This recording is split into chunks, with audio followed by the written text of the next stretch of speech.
We live in a time where access to information is infinite, and yet our ability to focus seems to be shrinking by the minute. Notifications blink, apps ping, and news feeds scroll endlessly, each one competing for a slice of our already fragmented attention. Technology, once a tool of empowerment and productivity, now often feels like a source of stress, distraction, and overwhelm.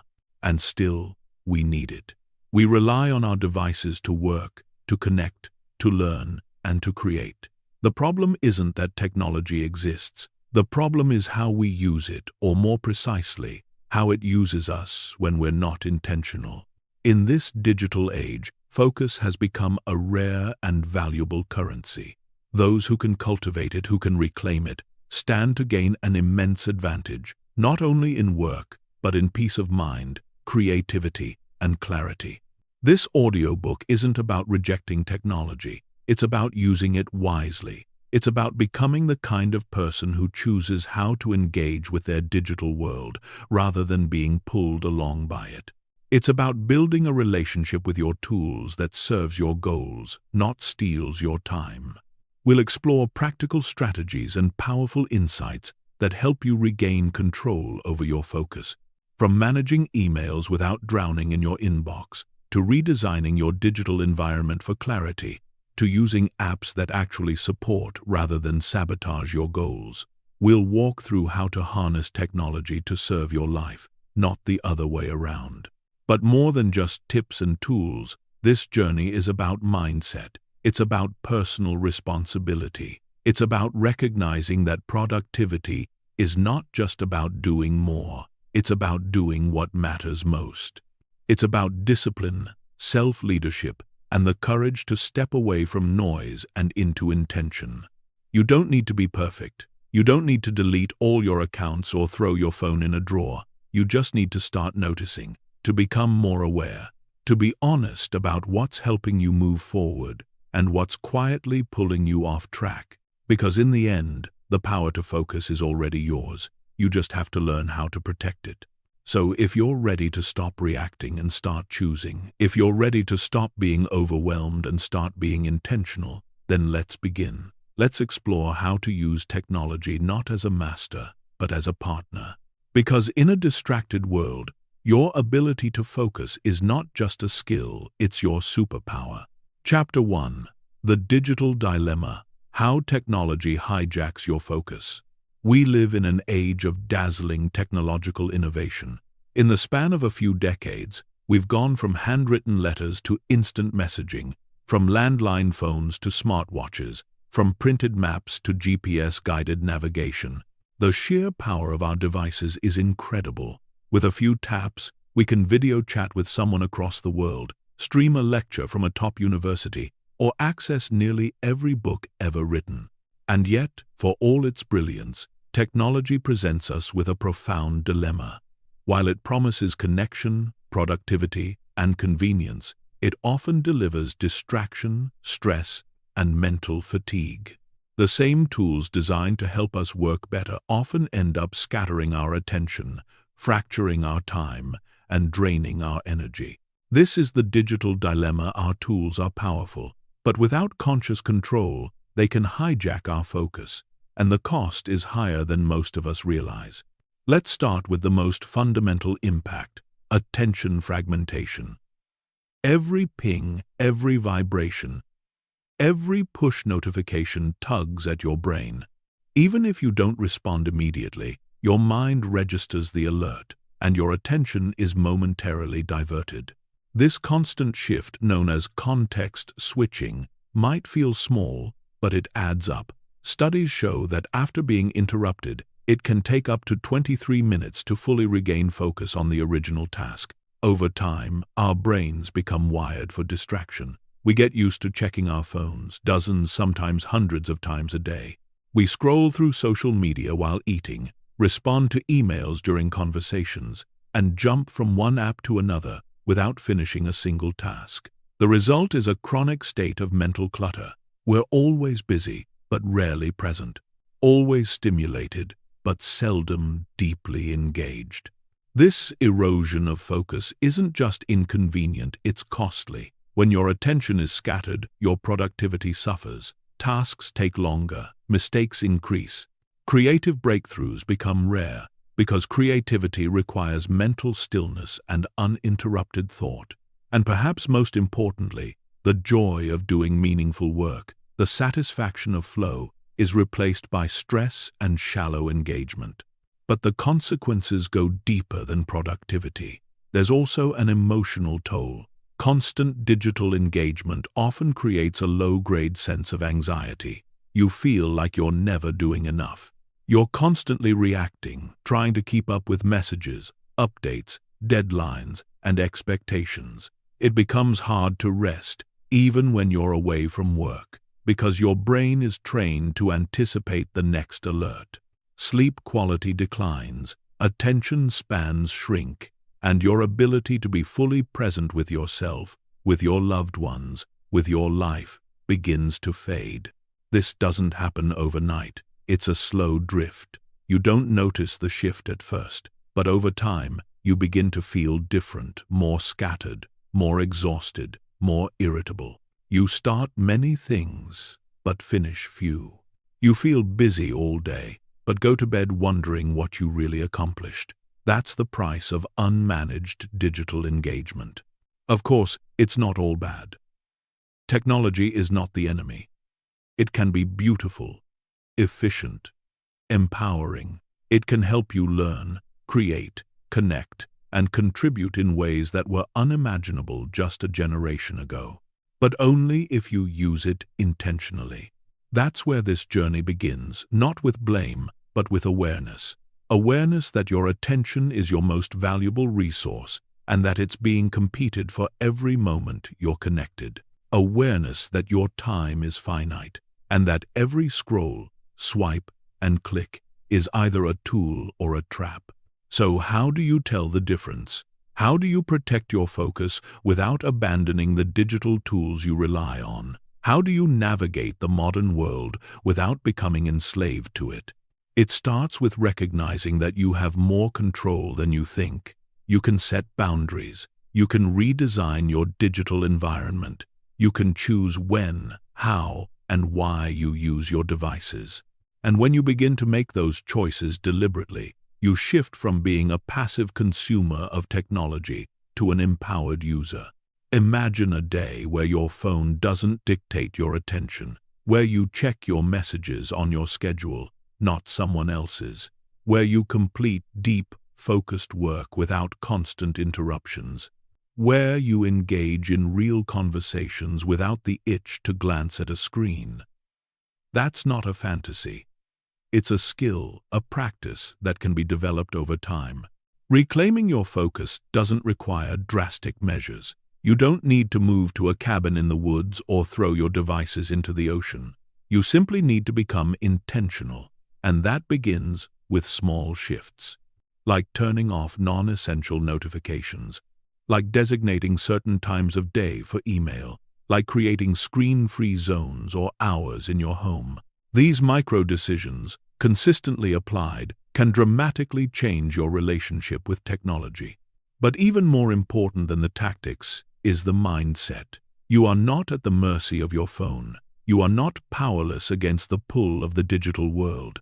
You are capable of choosing attention over addiction, depth over distraction, presence over performance. And the benefits are profound. When you regain control of your focus, you become more productive but also more peaceful. You get more done in less time, but you also feel less stressed. You experience the rare and beautiful feeling of being fully present in your work, your relationships, and your life. This is the promise of using technology wisely. Not to escape the digital world, but to engage with it on your own terms.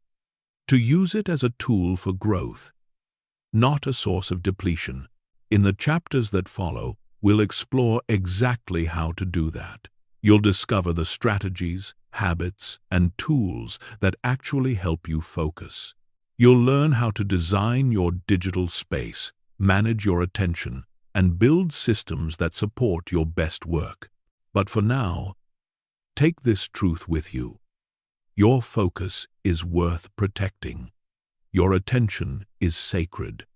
And in a world full of noise, your ability to choose what to hear, what to engage with, is a superpower. Let's begin the journey of reclaiming it. Chapter 2. Choosing the right tools, quality over quantity. In a world where there's an app for everything and digital tools flood the market daily, it's easy to believe that more tools equal more productivity. But when it comes to managing focus and harnessing technology intentionally, the opposite is often true. More tools can mean more distractions, more decision fatigue, and more time spent organizing instead of executing. The real magic lies not in having every available option, but in choosing the few that genuinely enhance your workflow, align with your goals, and simplify your life. This chapter is about learning to choose your tools with discernment, to be selective, strategic, thoughtful, because the truth is, not all tools are created equal, and not all tools are for you. The key is not to chase what's popular, but to understand what's practical and personal. Start by considering your goals. What are you really trying to accomplish with your time and focus? Are you writing, designing, teaching, managing a team, studying for exams, or running a business? Each of these roles has different needs, and the right tools should serve your specific context. When you choose tools based on your objectives rather than hype, you avoid the trap of downloading dozens of apps that sit unused or constantly disrupt your flow. Take, for example, task managers. There are countless apps promising to organize your to-dos, but if your brain works better with a paper planner or a simple checklist on a whiteboard, then the flashiest app isn't helping, it's hindering. The best tool is the one that removes friction, not one that requires a complex setup or adds unnecessary features you'll never use. It's also important to evaluate your current digital ecosystem. Often, the tools we've used out of habit or convenience are no longer serving us. Maybe that calendar app you installed years ago feels clunky, or your file organization system is more chaotic than helpful. Don't be afraid to audit your tech stack. Ask yourself, which tools am I actually using consistently? Which ones add clarity and which create clutter? When you trim the excess, you reduce mental noise. You stop hopping between platforms, searching for notes, or duplicating tasks across systems. You create a streamlined, supportive environment where your tools amplify your focus instead of fragmenting it. Another critical consideration is integration. The most effective tools often work well together. They share data seamlessly, reducing the need for manual transfers or repeated input. A calendar that links with your task manager, a note-taking app that syncs across devices, a time tracker that plugs into your project dashboard. These integrations allow for smoother operations and more mental space to focus on what matters. But beware of over-automation. Sometimes, in an attempt to automate everything, we end up creating rigid, impersonal systems that are difficult to adjust. The goal isn't to build a machine, it's to support a human, you. Your toolset should be flexible enough to grow with you, adapt to your rhythms, and allow room for creativity and spontaneity. Let's also address the emotional side of technology. Shiny new tools can be enticing. There's a kind of dopamine rush in setting up a new productivity system or exploring a trending app, but chasing novelty rarely leads to sustainable focus. What's more powerful is depth, going deep with a few well-chosen tools and mastering them, using them not just as storage or scheduling assistants, but as extensions of your mind and intentions. For instance, a writer might use one robust note-taking app like Notion or Obsidian to capture ideas, organize research, and draft content. A freelancer might rely on a calendar and simple invoicing app to keep projects and finances aligned. These aren't massive systems, they're purposeful ones, and that's the difference. Choosing quality over quantity also means choosing simplicity. Complexity is the enemy of consistency. If your productivity system requires 10 steps just to log a task, you'll avoid using it when life gets busy. But a simple, intuitive tool that meets you where you are will become a trusted ally. It will help you stay grounded and focused even in chaotic moments. Let's not forget the power of boundaries within your tools. The best apps often include focus-enhancing features like Do Not Disturb modes, task timers, or distraction blockers. Lean into those. Use them not just as optional extras, but as essential tools for creating intentional boundaries around your time and attention. There's also value in routines. A tool is only as powerful as the habits around it. Integrate your tools into your workflow with consistency. Open your task manager every morning. Review your calendar every evening. Check your notes at the start of a brainstorming session. Tools don't make decisions. You do. But they can support the decision-making process and reduce friction when used intentionally. Sometimes, a physical tool may be more effective than a digital one. A whiteboard in your home office, a notebook you carry everywhere, or sticky notes placed on your desk can serve as powerful reminders and focus anchors. Technology isn't always digital.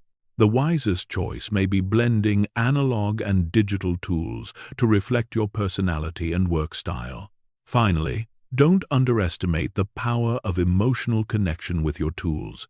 When you find something that truly resonates, a layout that makes sense, a sound that signals focus, an interface that calms rather than clutters, you build a relationship with it. And that relationship fosters flow, familiarity, and trust. To summarize, the art of choosing the right tools begins with clarity on your needs, your habits, and your values. It requires the courage to say no to what's excessive and the wisdom to say yes to what works. It's not about having the most, it's about having what fits. In the next chapter, we'll look at how to design your digital environment in a way that supports focus, reduces temptation, and allows you to get into the flow state more often. Because even the best tools can't help if your digital space is chaotic.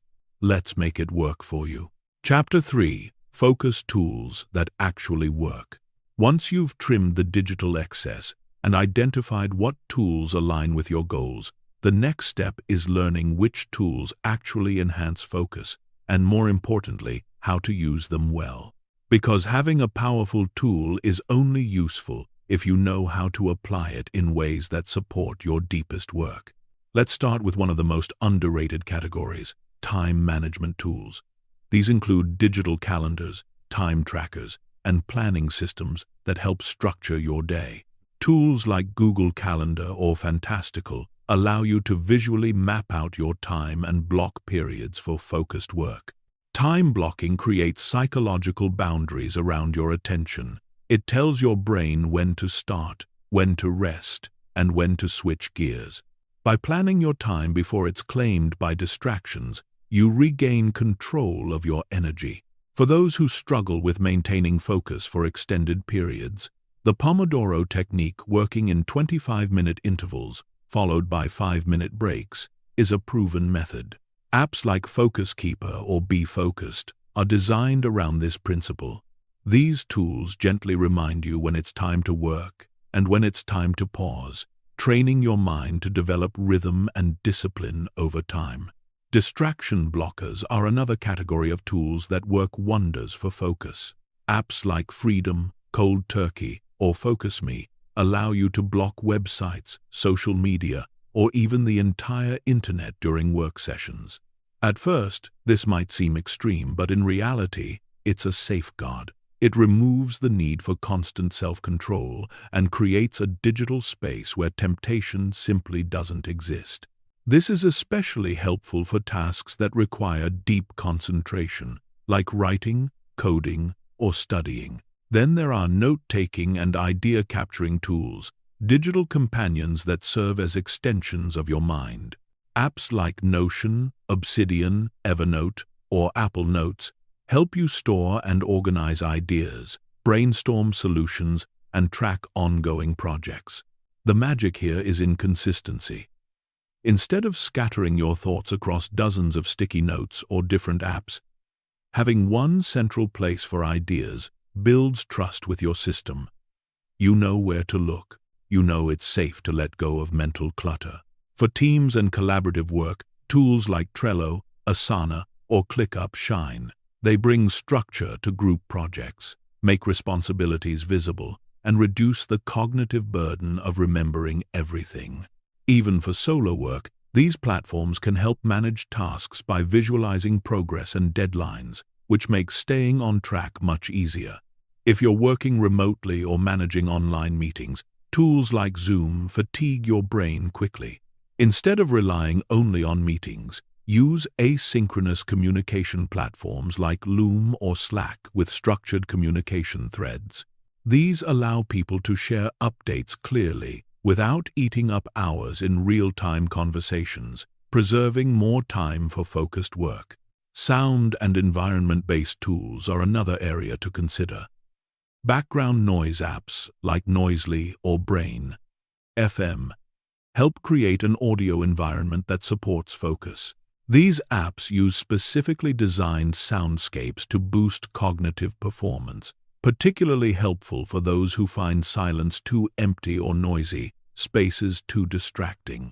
They become your portable environment manager, no matter where you're working from.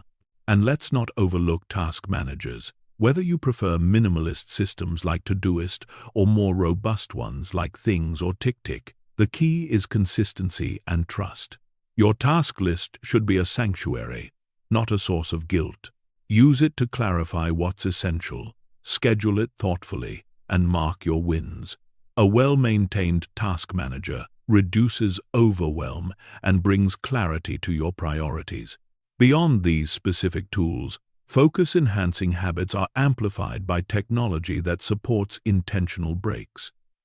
Apps like Stretchly or Break Timer remind you to get up, move, breathe, or hydrate. These micro-pauses replenish your attention and protect you from digital fatigue. Productivity isn't a sprint, it's a series of well-managed intervals. It's also worth mentioning the role of automation tools. Apps like Zapier or IFTTT can help reduce repetitive tasks by connecting your tools together. For example, when you complete a task in one app, it can automatically update your calendar or send a note to your planning board. These integrations prevent the friction of manual updating and help your systems feel cohesive and responsive. Journaling and reflection apps can also contribute significantly to focus. Apps like Day One or Journey give you a space to track progress, capture insights, and reflect on what's working. These tools promote self-awareness, helping you spot patterns in your productivity and refine your routines accordingly. Finally, consider how digital well-being features now embedded in many operating systems can nudge you toward healthier digital habits. Tools like Screen Time on iOS or Digital Well-being on Android help you understand your usage patterns and set intentional limits. They don't judge, they simply give you clarity, and clarity is the foundation for change. Here's the truth. No tool will ever replace your personal responsibility or internal motivation. But the right tool can eliminate unnecessary friction, reduce decision fatigue, and create an environment that makes focused work more likely. That's their power, not to do the work for you, but to make doing the work easier, smoother, and more rewarding. Ultimately, focus tools work best when they are integrated into a system of behavior. They are there to support your discipline, not substitute it. The more you personalize your toolkit and align it with your habits, the more seamless and natural your focus becomes. It becomes less about fighting distractions and more about flowing with intention. In the next chapter, we'll shift from tools to environment and explore how to intentionally design your digital space, from your desktop layout to app placement, to support sustained focus and minimize temptation. Because even the best tools will falter if the environment around them is working against you. Chapter 4. Systems. Not just apps, designing a digital flow that works for you. It's easy to fall into the trap of thinking that a new app will solve all your productivity problems. We search for the next great task manager, the ultimate note-taking tool, the perfect calendar system, hoping that with the right technology, we'll finally get organized, focused, and ahead of schedule. But while tools are helpful, they are only one piece of the puzzle. Without a coherent system, a deliberate and thoughtful digital workflow, no app, no matter how advanced, can save us from chaos.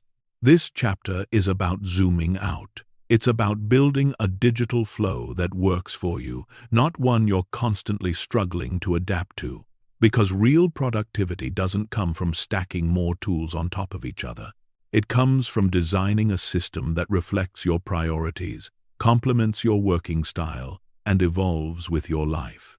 The first step is understanding that your digital workflow is an ecosystem. Every tool you use interacts with others. Your calendar, your task list, your notes, your inbox, they're not isolated parts. When one part breaks down, it can throw off the entire system. For example, if your calendar is packed, but your task list doesn't reflect those time blocks, you're likely to double book or forget commitments. Or if you have important notes spread across 5 platforms, you'll waste energy just trying to remember where you wrote things down. That's why the goal is integration, not complication. Ask yourself, how can my tools talk to each other? How can I reduce the friction between capturing an idea, scheduling a task, and following through on it? A good system has a few core functions. It helps you capture inputs quickly, organize them clearly, review them regularly, and execute them effectively. It doesn't need to be fancy, it just needs to be consistent. Start by identifying your anchor tools. These are the platforms you use every single day, the ones that structure your thinking, planning, and action. For some, this might be a calendar and a digital to-do list. For others, it's a paper planner and a cloud-based note system. Whatever your anchors are, commit to them. Make them the foundation of your workflow. Next, streamline how information flows between tools. If you capture tasks in your inbox but never move them to your project list, you'll miss deadlines. If you brainstorm in a notes app but forget to translate ideas into actions, your creativity will stall. Create bridges between stages. From idea capture to task creation, from project planning to calendar time blocking. These transitions should be simple and repeatable. One of the most powerful ways to improve your digital system is to adopt a weekly review. This is a ritual where you check your tools, assess your progress, and adjust your plans. It keeps your system alive. It also gives you a chance to reflect. Is this still working for me? What feels clunky? What can I simplify? A system is not a one-time setup. It's a living framework that grows with you. Another essential principle is digital minimalism. The fewer tools you use, the more likely you are to use them well. It's tempting to try everything, but more tools often mean more confusion. Instead, go deep with a few. Learn their features, set up templates, customize your dashboards. The more your tools reflect your real-world process, the more seamlessly they'll support you. And remember, technology should serve your goals, not define them. Don't build your life around a tool's limitations. Instead, choose tools that fit your desired flow. If you need visual boards to map out creative projects, pick a platform that excels at that. If you're analytical and thrive on structured lists, opt for tools with hierarchy and tags. There's no universal best app, only the best one for your brain. Let's look at an example. Jenna, a freelance consultant, used to juggle 5 different tools. Tasks were in one app, notes in another, her calendar on her phone, and client projects in a spreadsheet. She felt scattered and reactive. After reflecting on her workflow, she consolidated her tools. She began using one digital notebook with linked task lists and embedded calendar views. She reviewed everything on Sunday evenings and used daily check-ins to stay grounded. Her stress decreased, and her follow-through skyrocketed, not because she found a better app, but because she built a better system. Finally, make sure your digital system supports your energy, not just your tasks. If mornings are your peak time, schedule deep work then. Use your system to protect that time. If you tend to get overwhelmed, break big projects into smaller tasks and space them out across your calendar. Design your digital life with self-awareness and intention. Another way to maintain momentum is to periodically evaluate the emotional relationship you have with your tools. Do you dread opening your task manager because it feels bloated and confusing? Do your notes feel like a black hole instead of a resource? Emotional friction is real. When you feel overwhelmed or annoyed by your setup, it's a sign to simplify and realign. Also consider the power of templates and automation. Repeating similar processes across projects. Build a template, manually updating calendars or copying data between tools. Look into simple automations using platforms like Zapier or built-in integrations. These efficiencies, while small individually, compound over time and preserve your mental energy. Lastly, keep your system human. Technology can feel sterile, but adding personality, a motivating quote on your dashboard, color-coded tags that resonate with you, or even a short end-of-day reflection ritual can ground your tools in meaning. These touches remind you that your system is in service of your life, not the other way around. Building a digital flow that works for you isn't about copying someone else's setup. It's about crafting something rooted in your values, your rhythms, and your responsibilities. When your system aligns with your life, productivity feels less like a struggle and more like a natural outcome. In the next chapter, we'll explore how creating simple planning rituals, especially in the evening, can reinforce your system and set you up for daily success. Chapter 5. Managing notifications and reducing digital clutter. In today's digital world, notifications are like tiny digital taps on the shoulder, constantly pulling us away from what we're doing and demanding our attention. While some alerts are useful, the overwhelming majority serve as distractions, pulling us out of deep focus and creating a fragmented experience of our day. Managing notifications and reducing digital clutter is not about cutting yourself off from the world. It's about reclaiming your attention, protecting your mental energy, and choosing when and how you engage with technology. The first step is awareness. How many times a day do you get interrupted by a buzz, ding, or pop-up? Most people dramatically underestimate this number. Every time you're distracted, even briefly, your brain takes time to refocus. It's called context switching, and it comes at a high cognitive cost. What feels like a minor disruption can actually set you back several minutes in productivity, especially if you are in a deep work state. To reduce these interruptions, begin by auditing your notification settings. Go through each app on your phone and computer. Ask yourself, do I really need to know about this in real time? Most of the time, the answer is no. You don't need a notification for every social media, like every promotional email, or even every Slack message. Turn off all non-essential alerts. For important apps like messages from family or mission-critical updates, keep only the most necessary ones, and assign them distinct tones or vibrations so you can identify them without checking your screen. This process may feel tedious, but the benefits are enormous. You're not just silencing noise, you're creating space for focus. Think of it like decluttering your physical desk. A clear desk helps you think more clearly. The same goes for your digital landscape. Next, look at your device layout. The apps on your home screen or desktop should support your focus. If your phone is filled with entertainment apps or your laptop has a chaotic array of open tabs, you're more likely to drift toward distraction. Rearrange your home screen to include only the tools you use for deep work, learning, or planning.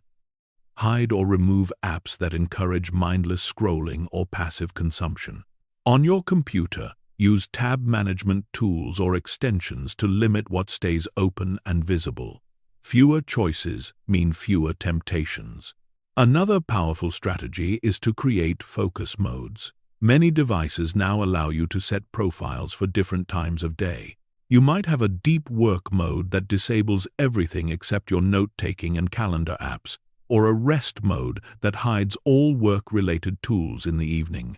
These modes train your brain to shift gears more effectively and help reinforce boundaries between work and rest. You can also experiment with batching notifications. Instead of receiving messages in real time, some apps allow you to deliver all alerts at once during a scheduled interval. This way, you can stay updated without constant interruption. For example, you might choose to receive all app notifications once per hour, or all emails after lunch. This batching helps you stay informed while remaining in control of when that information enters your space. Reducing digital clutter isn't only about notifications. It's about managing the mental load of your digital environment. Too many unread emails, disorganized folders, or duplicate notes create a low-grade stress that lingers in the background. Set aside time weekly to clean up your digital space, archive old emails, delete unused apps, and consolidate notes. Create a folder system that makes retrieval easy. The goal isn't perfection, but usability. Consider the case of Thomas, a graphic designer who felt constantly overwhelmed. He realized he was checking his email every few minutes, jumping between apps, and ending the day mentally exhausted without feeling productive. By turning off 90% of his notifications, limiting his work tools to a few essential platforms, and batching his communication into scheduled windows, Thomas found he could focus for longer stretches. He got more done in less time and felt less anxious at the end of the day. Digital clutter is often invisible until you step back and evaluate. But once you begin simplifying, the mental clarity it brings is unmistakable. You no longer feel pulled in 100 directions. Instead, you gain the ability to direct your attention with purpose. Another hidden benefit of reducing digital clutter is how it impacts your creativity. When your mind isn't constantly bombarded with noise, it begins to wander in more meaningful ways. You can think deeply, connect ideas, and access new insights. This is especially important for creative professionals, but it also applies to anyone trying to solve problems, lead others, or make thoughtful decisions. Silence and space, both digitally and mentally, are fertile ground for breakthroughs. Also, don't overlook the impact of digital clutter on your emotional state. Every unread message or unchecked notification is like an open loop in your brain. These micro-stressors accumulate and can subtly erode your mood. When you take the time to clear them out, you're not just organizing files, you're lightening an invisible emotional burden. One small but effective practice is the inbox zero habit, not in the rigid sense of keeping your inbox perfectly empty at all times, but in adopting a mindset of closure. This means reviewing your messages intentionally and regularly, deciding what to delete, what to file, and what to act on. Even if your inbox never hits true zero, you'll feel mentally clear knowing everything is accounted for. Finally, remember that your digital habits influence those around you. If you model intentional use, muting your phone during meetings, stepping away from screens during meals, and prioritizing real conversation, you give permission for others to do the same. This isn't just about productivity, it's about presence. It's about reclaiming the human experience that so easily gets diluted in the noise. It's important to understand that this is a process, not a one-time fix. As new apps enter your life or as your responsibilities shift, revisit your settings. Make it a habit to regularly prune and adjust. Think of it as digital hygiene, just like brushing your teeth. It doesn't take long, but the long-term benefits are significant. And remember, managing your notifications and digital clutter isn't about being anti-technology. It's about being pro-focus. You're not rejecting tools, you're shaping them to support your goals. With fewer interruptions, a clearer screen, and a system that respects your time and energy, you'll find yourself operating with more intention and less stress. In the next chapter, we'll explore how to create a powerful evening ritual that helps you end your day with clarity and sets the stage for focused success tomorrow. Chapter 6. Mindful Tech Use: Staying Present in a Hyper-Stimulated World. In a world designed to steal our attention, staying present has become one of the greatest personal challenges and one of the most powerful habits to cultivate. Our phones ping, our feeds scroll endlessly, and our screens glow late into the night.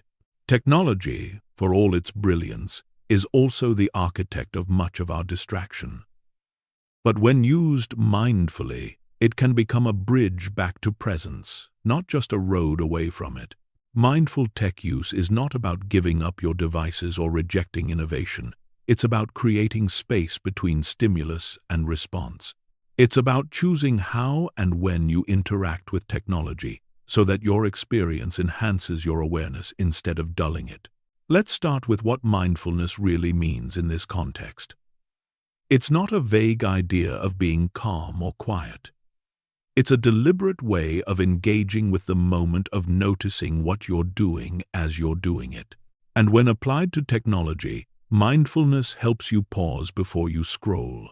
It helps you question why you opened that app in the first place. Are you there for a purpose or out of habit? One of the most practical ways to bring mindfulness into your tech use is to implement conscious transitions. That means not going from one task to another on autopilot. For instance, before opening your email, take a moment to breathe and ask yourself, what do I need from this session? What's essential? This tiny pause reorients your brain from reactive mode to intentional mode. Another powerful practice is setting digital intentions. Just like you might set goals for your day or plan your workout, set intentions for your screen time. For example, I'm using this next 15 minutes to draft a message to my team, or I'm opening this platform to post something useful, not to scroll endlessly. With practice, this kind of direction becomes second nature. Mindfulness also means noticing the signals your body and mind are giving you. When you've been on screens for too long, you'll feel it, maybe in your eyes, your posture, your mood. Listen to those cues. They are not weaknesses to push through, but vital feedback from your system. Taking a break, stepping outside, or simply closing your eyes for a few deep breaths can reset your nervous system and bring you back to center. Consider integrating mindfulness tools into your tech itself. There are apps that gently remind you to take pauses, that track your time on certain platforms, or that offer brief meditations between tasks. But be careful not to rely on them mindlessly. The goal is not to outsource your awareness, but to train it. Sarah, a software engineer, used to end each day with her mind racing. She'd jump from project management tools to chat apps to entertainment feeds without realizing how fragmented she felt. When she started practicing mindful tech use, everything shifted. She began closing all tabs between tasks and taking 2 minutes to set an intention before opening a new platform. She also used her phone's downtime feature to automatically disable social media during work hours. The result wasn't just better productivity, it was a deeper sense of calm and clarity. One of the core tenets of mindful tech use is reclaiming the in-between moments. Standing in line, waiting for a meeting to start, sitting on public transit. These are often the first moments we fill with screen time. But what if you didn't? What if you simply stood and breathed, looked around, checked in with your thoughts or surroundings? These micro moments of stillness restore your attention span and reconnect you with your inner rhythm. Another key aspect is redefining entertainment. Mindfulness doesn't mean eliminating joy or fun. It means choosing activities that truly restore you. Watching a movie with intention, playing a game that brings you joy, or listening to music fully engaged. These are not distractions, but nourishing experiences when done consciously. Mindful tech use also means honoring digital boundaries in your relationships. Be present when you're with others, Put your phone down during meals. Look someone in the eye when they're speaking. These gestures seem small but carry enormous weight. They signal respect, presence, and genuine connection, qualities that are increasingly rare and deeply needed. On a broader level, mindful tech use allows you to design your life from the inside out. Instead of reacting to everything your phone throws at you, you begin to curate your experience. You choose what matters, what supports your growth, and what deserves your attention. You can even build intentional digital routines into your daily rhythm. Begin the day without reaching for your phone. Spend the first 30 minutes offline, perhaps journaling, stretching, or simply sitting in stillness. This sets a tone of presence for the rest of your day. And at night, implement a digital sunset. Turn off screens at least an hour before bed. Let your mind rest and transition into sleep without the stimulation of constant input. Another helpful technique is the tech check-in.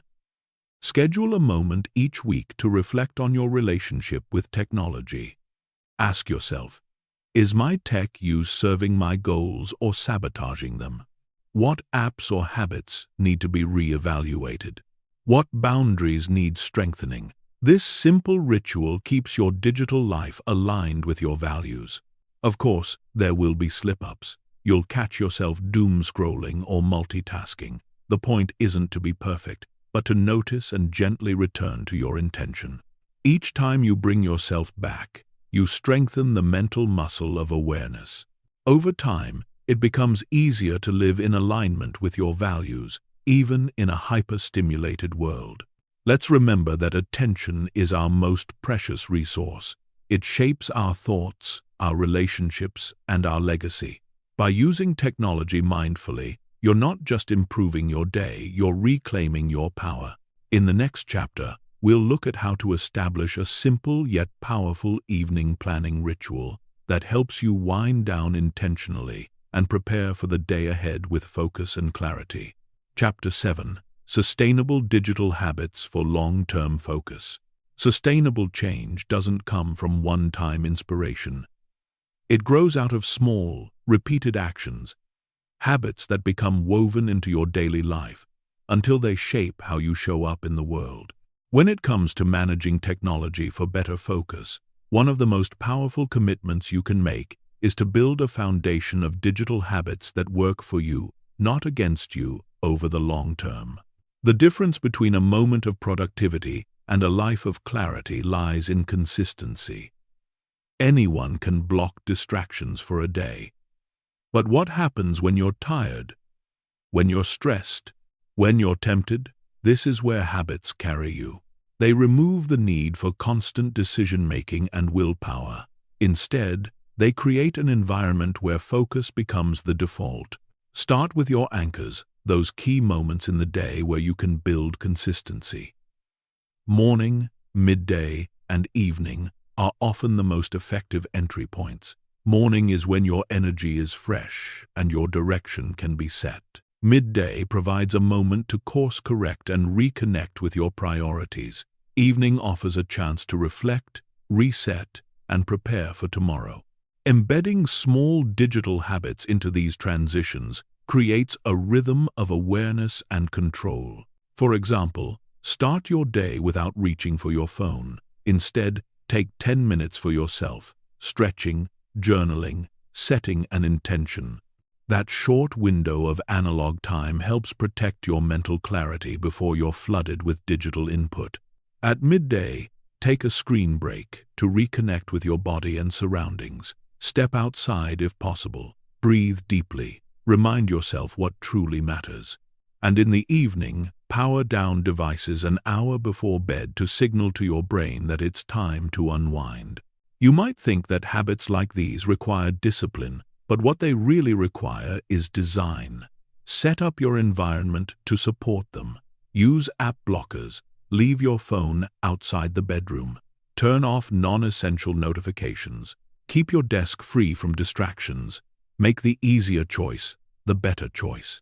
When your space and tools are aligned with your goals, willpower becomes less necessary. Sustainable habits also depend on self-awareness.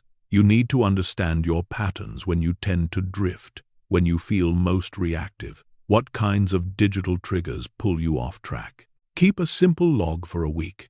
Note when you feel focused and when you feel scattered. What preceded those states? What helped? What hurt? This reflection gives you the insight to adjust proactively, rather than reacting out of frustration. One important habit is reviewing your digital systems regularly. Your life evolves, and your tools need to keep pace. What worked for you 6 months ago might not serve you now. Block out time once a month to reassess your digital tools and routines. Are you using too many platforms? Are your to-do apps helping or overwhelming you? Do your digital tools integrate well, or do they create more friction? Pruning your system keeps it lean, functional, and supportive. It's also vital to pair digital habits with mental habits. Gratitude, reflection, presence. These aren't just soft ideas. They directly impact your ability to use tech wisely. A grateful mind is less likely to compulsively seek validation through likes and messages. A reflective mind recognizes when it's being hijacked. A present mind returns more easily to the task at hand. Let's talk about resets. Everyone slips. You'll scroll aimlessly. You'll fall into a YouTube rabbit hole. You'll reply to messages when you should be resting. That's okay. The point is not to avoid failure. It's to recover quickly. Create a habit of gentle resets. When you notice you're off track, say to yourself, "I'm beginning again now." That phrase is powerful. It shifts your energy from shame to agency. It reminds you that every moment is a chance to return to alignment. Community can also support sustainability. Share your digital focus goals with a friend or colleague. Check in weekly. Celebrate your wins. Talk about your challenges. Accountability transforms private intentions into public commitments. You don't need to do this alone. Finally, remember that sustainability is not about perfection. It's about rhythm. Some days you'll be in flow, others will be messy. What matters is that you keep coming back. Over time, your new digital habits become part of your identity. You no longer have to force focus. It becomes who you are. Let's take the example of Michael, a marketing manager who struggled with scattered focus. He decided to build just 3 sustainable habits: no phone for the first 30 minutes of the day, a 5-minute breathing break at 2 p.m., and a nightly digital shutdown at 9 p.m. At first, it was difficult. He forgot. He got frustrated, but he kept adjusting. After 3 months, these habits became second nature. He felt clearer, more productive, and less anxious. His evenings were calmer, and his mornings were more intentional. The key wasn't complexity, it was consistency. Technology isn't going away, and it shouldn't. The goal is not to resist it, but to build a relationship with it that's aligned with your values and goals. With the right habits, you don't have to fear your devices. You can trust yourself to use them wisely. Another powerful example is Sophia, a teacher and mother of 2. Her life was full and chaotic, and technology often felt like both a lifeline and a trap. She started small, choosing to check social media only once a day in the evening. She added a family tech-free hour after dinner, which became a cherished time for conversation and connection. She even began using a paper planner again, which helped her detach from screen-based productivity and feel more grounded. Over a few months, Sophia noticed she felt less reactive, more patient, and more energized throughout the day. Her evenings felt slower, and her mornings weren't hijacked by doom scrolling. Like Michael, she didn't achieve perfection. She simply built a few intentional habits, stayed consistent, and adjusted as life evolved. These stories are reminders that sustainable digital habits are not about rigid discipline or constant vigilance. They're about building supportive routines, observing yourself with kindness, and choosing again day after day to live in alignment with what matters most. You can also experiment with weekly digital Sabbaths. A digital Sabbath doesn't have to be a full day. It can be an afternoon or even a few hours. The idea is to give your nervous system a break from constant input. Read a physical book, cook without music or screens, or simply go for a walk. These micro breaks can reset your focus and make your relationship with technology more intentional. Journaling can become another anchor. Every evening or morning, write a few sentences about your digital behavior. Were you present today? Did you stay in control? What could be improved tomorrow? This habit strengthens awareness and builds a feedback loop for continuous growth. When you combine physical habits with emotional check-ins, your digital life becomes grounded in values. It stops being a reaction and starts becoming a choice. Ultimately, that's what this chapter is about, making your digital life intentional, aligned, and sustainable. In the next and final chapter, we'll explore how to create an evening planning ritual, a simple yet powerful routine that sets the stage for a productive, peaceful tomorrow. We've reached the final chapter, but in many ways, this is just the beginning. The work of using technology wisely is not about reaching a finish line. It's about waking up each day and choosing how we want to live and how we want to relate to the tools that now shape so much of our time, our attention, and our minds. Technology is neither the enemy nor the hero of our focus. It is neutral, a mirror reflecting our habits, our priorities, and our internal clarity. The real question is, are we using it, or is it using us? When we don't make conscious choices about our digital lives, we drift. Notifications make our decisions. Algorithms shape our moods. The endless scroll consumes the moments that could have been filled with rest, creativity, or connection. But the opposite is also true. When we design our tech use with intention, we reclaim those moments. We redirect our time toward the things that matter. We don't have to abandon technology, we simply have to put it in its rightful place. This is where power lives. Not in resisting everything, but in choosing wisely.